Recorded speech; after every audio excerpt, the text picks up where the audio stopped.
ओम सर्वव्यापक सर्वज्ञ सर्वशक्ति समन्वित अतिसुंदर देवेश नमस्ते जगदीश्वर। नमस्कार, मैं आचार्य कमलेश पांडे। आज हम बात करेंगे नाम पर कि एक व्यक्ति के जीवन में उसका नाम का क्या महत्व होता है, नाम किस प्रकार व्यक्ति के जीवन को परिवर्तित करता है या उसको उन्नति प्रदान करता है। तो आइए सर्वप्रथम हम जानते हैं कि नामकरण कैसे किया जाता है। हमारे शास्त्रों के अनुसार जिस समय किसी बालक या बालिका का जन्म होता है उस समय गोचर में चंद्रमा जिस राशि, जिस नक्षत्र, जिस चरण में विद्यमान होते हैं उस अक्षर के अनुसार हम अपने बालकों या बालिकाओं का नामकरण संस्कार करते हैं। लेकिन कई बार क्या होता है, जब चंद्रमा 6, 8 या 12वें भाव में पीड़ित अवस्था का बैठा हुआ है, जैसे कि नीच का हो गया, क्रूर ग्रहों के साथ युक्त होकर बैठा हुआ होता है, तो हम स्वयं भी बच्चे को चंद्रमा के अनुसार नाम नहीं देते हैं। जो उसके लिए अच्छे ग्रह बनते हैं, यदि वो ग्रह केंद्र या त्रिकोण में अच्छी स्थिति में बैठे हुए होते हैं तो हम उनके नामाक्षर से ही बच्चे को नाम दे देते हैं। ये तो हुई परंपरागत जो उचित मार्ग होता है। इसके साथ ही कुछ लोग अपने बच्चों का नाम अपने पसंद से या जो उनको नाम अच्छा लगता है उससे भी बच्चे को नाम दे देते हैं। और कई बार जन्म का नाम और इस बोलते नाम या व्यवहार के नाम में भिन्नताएं होती हैं। दोनों नाम एक ही अक्षर से शुरू नहीं हो रहे होते हैं। तो ऐसी स्थिति में इन दो नामों के बीच में क्या अंतर है, इसको हम आज जानेंगे। इससे पहले हम जानते हैं कि एक नाम किसी व्यक्ति के लिए क्यों आवश्यक होता है, क्या है इस नाम का महत्व, और इसके बारे में हमारे शास्त्र हमें क्या देते हैं।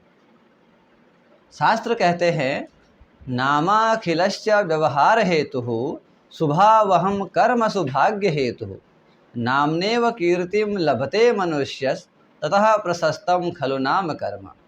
अर्थात नाम ही व्यक्ति को इस संसार में मान, सम्मान, यश, ख्याति और कीर्ति प्रदान करता है।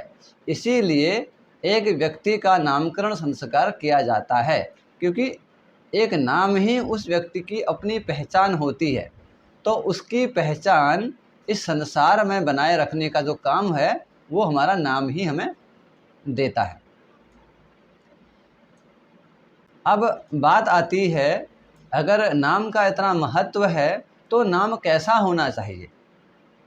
इसके लिए भी हमारे शास्त्र कहते हैं, बालक का नाम हम रखते हैं सम अक्षरों में, यानी कि 2 अक्षर जैसे कि राम, 4 अक्षर, 6 अक्षर, इस तरह से जो सम अक्षर होते हैं, सम अक्षरों में बालकों का नामकरण संस्कार किया जाना शुभ माना जाता है। इसी प्रकार विषम संख्या में बालिकाओं का नामकरण संस्कार करना शुभ माना जाता है। अगर एक व्यक्ति के 2 नाम हैं, एक उसका बोलता हुआ नाम है यानी कि व्यवहारिक नाम है और दूसरा उसका जन्म का नाम है, तब ऐसी स्थिति में हम कहाँ पर किस नाम का उपयोग करना चाहिए, इसके बारे में शास्त्र क्या कहते हैं इस पर हम बात करेंगे। तो शास्त्र कहते हैं, विवाहे सर्वमांगल्ये यात्रायाम ग्रह गोचरे जन्म राशे प्रधानत्वम नाम राशिम न चिंतयेत। अर्थात विवाह, उपनयन आदि जो संस्कार हैं और किसी भी प्रकार के जो मांगलिक कार्य हम अपने घर में करते हैं उनके लिए, या फिर यात्राओं के समय जब हम अपना ग्रह गोचर देखते हैं उसके लिए, इसके साथ ही हम किसी भी प्रकार के जो धार्मिक एवं आध्यात्मिक कार्य करते समय हम जो संकल्प लेते हैं या जो हम मुहूर्त देखते हैं, अच्छा समय का चयन करते हैं, वो हम जन्म राशि यानी कि चंद्रमा की राशि के अनुसार हम अपने नाम का उच्चारण करते हैं। लेकिन जब हमें इस संसार में रहते हुए सांसारिक कार्यों में अपना व्यवहार निभाना होता है, वहाँ पर बोलते हुए नाम का ही उपयोग किया जाना चाहिए, ऐसी हमारे शास्त्र की आज्ञा है। शास्त्र क्या कहते हैं? देशे ग्रामे गृहे युद्धे सेवायां व्यवहार के नाम राशे प्रधानत्वं जन्म राशिम न चिंतयेत। अर्थात किसी अन्य देश या नगर में निवास करते समय या किसी प्रकार के कोई कोर्ट कचहरी में जाने के लिए या अपनी नौकरी करने के समय या किसी भी प्रकार की जो हम अपनी सेवाएं देते हैं संसार में, उन सारे चीज़ों को देखने के लिए हम अपने बोलते हुए नाम का उपयोग करते हैं। ये हुआ अंतर बोलते हुए नाम और जन्म नाम का।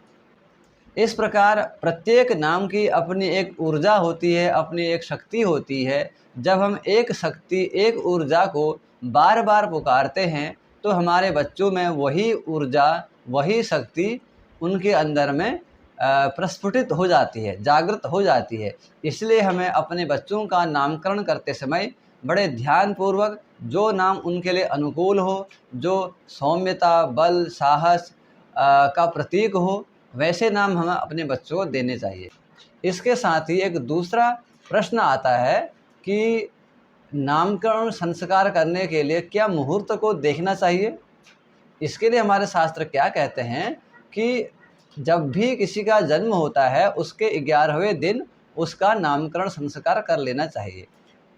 लेकिन यदि किसी प्रकार की कोई घर में असुविधा है, कोई समस्या है, तो हम 100 दिन के अंतर्गत बिना किसी मुहूर्त को देखे एक अच्छा दिन देख करके अपने बालक या बालिका का नामकरण संस्कार कर सकते हैं। लेकिन यदि किसी बड़ी समस्या के कारण से, जैसे कि बच्चे का स्वास्थ्य खराब था या माता का स्वास्थ्य खराब था, ऐसी स्थिति में यदि हमें 100 दिन के बाद उसका नामकरण संस्कार करना पड़ रहा है तो हमें फिर किसी शुभ मुहूर्त में उसका नामकरण संस्कार करना चाहिए।